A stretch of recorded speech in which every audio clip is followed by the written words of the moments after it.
ગુજરાતભરમાં national education committee Ashok Rawat સાહેબના નેતૃત્વ નીચે EPS 95 પેન્શનર્સનું જે મિનિમમ પેન્શન 500થી 1000 રૂપિયા મળી રહ્યું છે એ પેન્શન વધારવા માટેનું જે ડિમાન્ડ છે એ 7500 રૂપિયા વત્તા DA તેમજ પતિ પત્ની બંનેને મેડિકલ સુવિધા મળે સરકારશ્રી તરફથી એ માટેનું એક આંદોલન ચાલી રહ્યું છે। એ આંદોલનના ભાગરૂપે સમગ્ર ગુજરાતમાંથી 17 જિલ્લાઓમાંથી આ પ્રતિસાદ મળી રહ્યો છે અને આ આંદોલનના ભાગરૂપે સાબરકાંઠા, અરવલ્લી, લુણાવાડા, પંચમહાલ જિલ્લાના EPS 95 પેન્શનર્સ મિત્રોનું આજે એક અધિવેશન મળ્યું છે।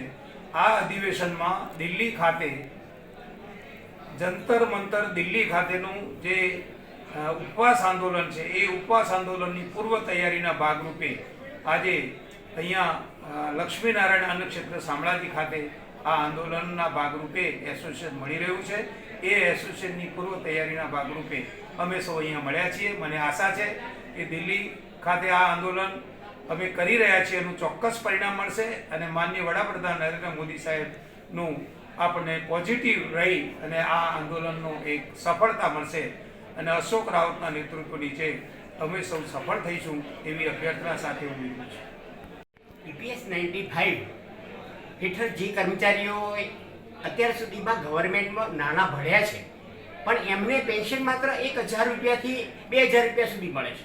હવે એટલા રૂપિયામાં કશું ન થઈ શકે અને એના માટે NSC કમિટીના કમાન્ડર અશોક રાવત સાહેબ દિલ્હી ખાતે એજ્યુકેશન ચલાવી રહ્યા છે। એના ભાગરૂપે તારીખ 11મી ફેબ્રુઆરીના રોજ સાબરકાંઠા, અરવલ્લી અને સમગ્ર ગુજરાતમાંથી જે કર્મચારીઓ EPS 95 હેઠળ કપાત કરાવેલી છે અને પેન્શન એમને ખૂબ ઓછું મળે છે એ બધા અશોક રાવત સાહેબના હાથ મજબૂત કરવા માટે અને નરેન્દ્ર મોદી સાહેબને ઉગ્ર રજૂઆત કરવા માટે અહીંથી સાબરકાંઠા અને અરવલ્લીમાંથી બસો ભરી દઈને અને સમગ્ર ગુજરાતમાંથી મોટાભાગના કર્મચારીઓ ત્યાં આગળ જઈ રહ્યા છે। એના એક આયોજનના ભાગરૂપે આજે શામળાજી લક્ષ્મીનારાયણ અન્નક્ષેત્ર ખાતે સાબરકાંઠા, અરવલ્લી, લુણાવાડા અને પંચમહાલમાંથી અહીંયા કર્મચારી મિત્રો આવેલા છે। એમની લાગણીને માન આપી દઈને નરેન્દ્ર મોદી સાહેબ કંઈક વિચારે એવી વિનંતી કરીએ છીએ।